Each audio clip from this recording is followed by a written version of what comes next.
Sa nakaraang video ay, dinala na nga nila ang ating bida sa Cave of Training at nakita nito na nandoon si Wikyang at naghihintay sa labas ng Cave of Training.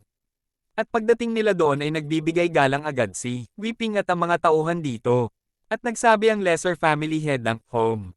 So sa wakas nandito ka na may napakaseryoso na mukha, at sumagot na lang si Taekyang ng hello senior brother, na nahihiya.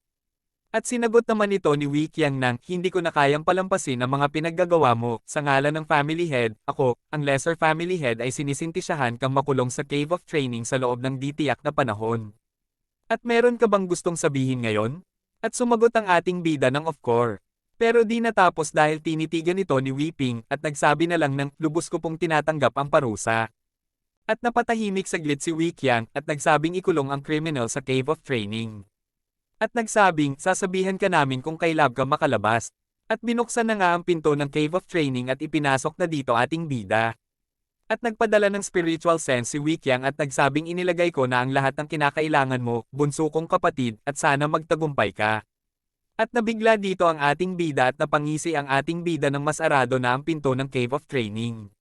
At napunta tayo sa opisina ng family head at sa loob nito ay nadi mapakali si Wikyang at nagtanong ito ka Weeping ng okay lang siya doon, di ba? At sinagot ito ni Weeping na sigurado akong okay lang siya, my lord. At pakiusap huminto ka na sa pag-aalala.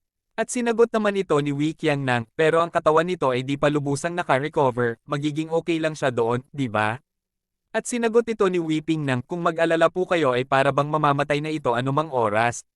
At ang tipo ng sugat na meron ito ay parang yung tipo na kapag didilaan lang ay mawawala na.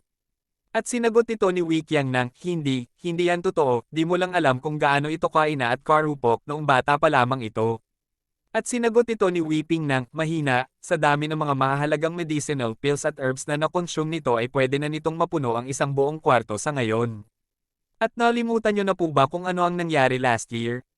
Yung 100-year-old ginseng na insidente. At napasabi na lang.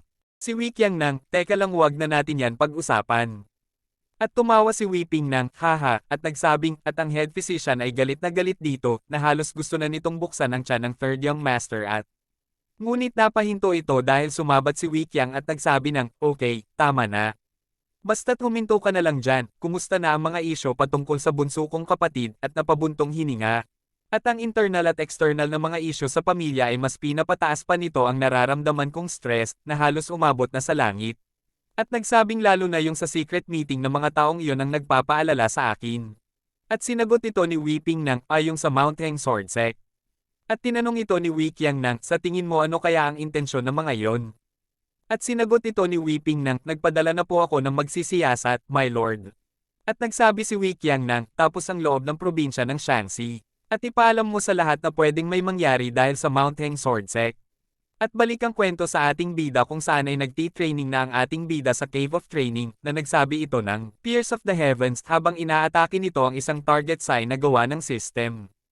At merong system notification na naglabasan na nagsasabing na kumpleto na ng ating bida ang required na dami na 100/100 at natutunan mo na ang Jin Family Spear Technique. At dahil sa paulit-ulit mong pagti-training ay madadagdagan ang mga stats mo na na-involve sa skill na gamit mo. At nadagdagan ng strength, stamina at agility mo ng tig-iisang points. At napasabi ng di ko alam na madadagdagan pala ang stats ko ng ganito. At umupo ang ating bida at napasabi ito ng array dahil mainit ang naupuan nito. At napatingin sa butas na nasa itaas. At napasabi ng inakala ko na ang lugar na ito ay isang tambakan lamang na underground prison. At kung alam ko lang na ganito pala ito, ay nagmamakaawa pa akong mas patagilan pa ang pananatili ko dito. At may system notification na lumabas na nagsasabi sa ating bida na, ikaw ay nagdurusa sa fatigue at pagkagutom. Maghanap ka ng source ng makakain, at magpahinga ng maayos, at hayaan mo ang katawan mo na makarecover at napasabi ang ating bida ng kulang pa ang oras ko. At masasayan lang ito kapag magpapahinga pa ako. At napasabi ng, tama, ang mga grain pills. Kumuha ako kanina bago pumunta dito. At nagsummon ng ating bida ng isang grain pill at may system notification na lumabas na nagsasabing ang hawak nito na pill ay tinatawag na outstanding grain pill, isa itong food pill at ang rank nito ay pang first rate. At itong pill, nato ay gawa sa lahat ng klase ng grains at herbs na walang halong artificial na ingredients. At napasabi ang ating bida ng talaga bang ginawa ito para kainin ng tao? Ang amoy nito ay parang amoy ng dumi ng isang goblin. At napasabi ng wala na talaga akong magawa, sa tingin ko meron naman siguro itong magandang maidudulot sa katawan. At ipinasok ito ng ating bida sa bibig at nilunok. At napasabi ng wow dahil naramdaman nito na parang nakapagpahinga na siya ng maayos at nawala na ang fatigue na naramdaman nito kanina. At merong system notification na naglabasan na nagsasabi sa ating bida na nakonsume mo ang outstanding grain pill at mararamdaman mo na nakapagpahinga ka ng maayos at nagamot na ang iyong fatigue. At sa susunod na oras ay madadagdagan ang lahat ng stats mo ng tagda 2 points. At napasabi ang ating bida ng, teka, ano yun kasi biglang nawala ang system notification. At ini-open ito ang character profile at napasabi ang ating bida ng, wow. Talagang nakaka-amaze ito. At nagsabing kailangan kong punuin ko ang tiyan ko nitong dumi ng goblin na ito. At kumain siya ng napakabilis at nabigla ito nang may system notification na lumabas na, nagsasabing dahil sa dami ng kinain mo ito ay lubusang nakaapekto sa status mo. At ikaw ay di makakagalaw sa susunod na 1 oras. At idinura at pinilit nitong nilabas sa bibig ang mga kinain nito. At pagkatapos ng 1 oras ay bumalik sa pagti-training ang ating bida at nagsabi ng how. Habang inaatake ang target sign at may lumabas na system notification na nagsasabing nadagdagan ang mastery mo sa Gene Family Spear Technique ng 3 na nasa 23 na sa 100 at napapatuloy ang ating bida sa pagti-training at nagsabi ng tahaw. At nadagdagan na naman ng 2 na nasa 25 na sa 100. At hiyaa. At nadagdagan na naman ng 1 na umabot na sa 26 sa 100 ngunit di niya naabot ang 3 pang target sign na nanatiling pang kulay pula. At merong system notification na lumabas na nagsasabing, ikaw ay nag-fail sa pag-iipon ng points ng Mastery Points ng Gene Family Spear Technique na umabot lamang sa 26 sa 100. At napasabi ang ating bida ng, ano ito? Ginagawa ba nito ako ngayong tanga? At bakit mas lalong nagiging mahirap ito sa tuwing nag-e-improve ako? Tang na, ginagalit talaga ako nito ah. At di pa kasali yung kaninang, di ako makagalaw ng 1 buong oras.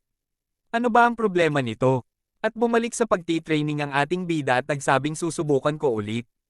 At dadahan-dahanin ko na ngayon at magsisimula ako sa Trust of the Lone Dragon, tapos Twirl of the Black Iron, next Return of the Spear, at ang Strike Divine Ruler. At ang huli ay ang Pierce of the Heavens. At napasabi ng ito na, sa wakas.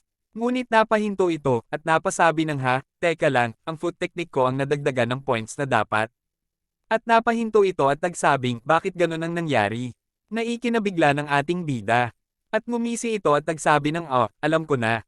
Habang ginagamit ko ang Gene Family's Spear Technique at i-combine ko ito sa Gene Family's Foot Technique. At naglabasan ng chi na nasa loob ng katawan ng ating bida at naramdaman niya ito sa loob ng katawan niya at nagsabi ng haha. Sabay atake sa pader. At nagsitalaikan ng mga bato mula sa pader. At napasabi ang ating bida ng, so, ito pala ang.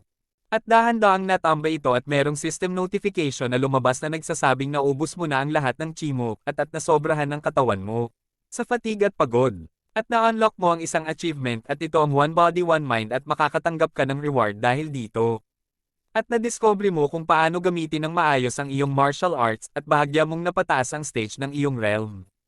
At ang stage ng realm mo sa Gene Family's Spear Technique ay tumaas na sa 3rd Mastery, ganun din sa Gene Family's Foot Technique at Gene Family's Cultivation Technique. At nag-level up ng 2 beses ang ating bida bago ito nahimete.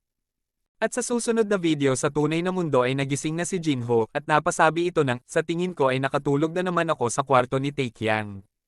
At hinanap nito si Taekyang at tumingin ito sa capsule at nakita nito dito si Taekyang at binuksan nito ang capsule gamit ang paa. At balik sa Cave of Training ay nabigla ang ating bida ng may system message na lumabas na ipinapalam sa ating bida na merong bagong function ang training ng ating bida. At ito ay tinatawag na Training Mode. Kung saan ay pwede siyang makapagsama ng makakalaban sa training at ipinakita na meron siyang 2 pagpipilian at ito ay ang level 10 na 1000 strength at ang level 20 na si Hyukmujin. Ano kaya ang mangyayari pagkatapos buksan ni Jinho ang capsule? At sino kaya ang pipiliin ng ating bida na kakalabanin sa training mode na sinasabi ng system? At kaya naman kung gusto mong subaybayan ang ating kwento ay huwag mong kalimutang i-click ang notification bell pagkatapos mong mag-subscribe.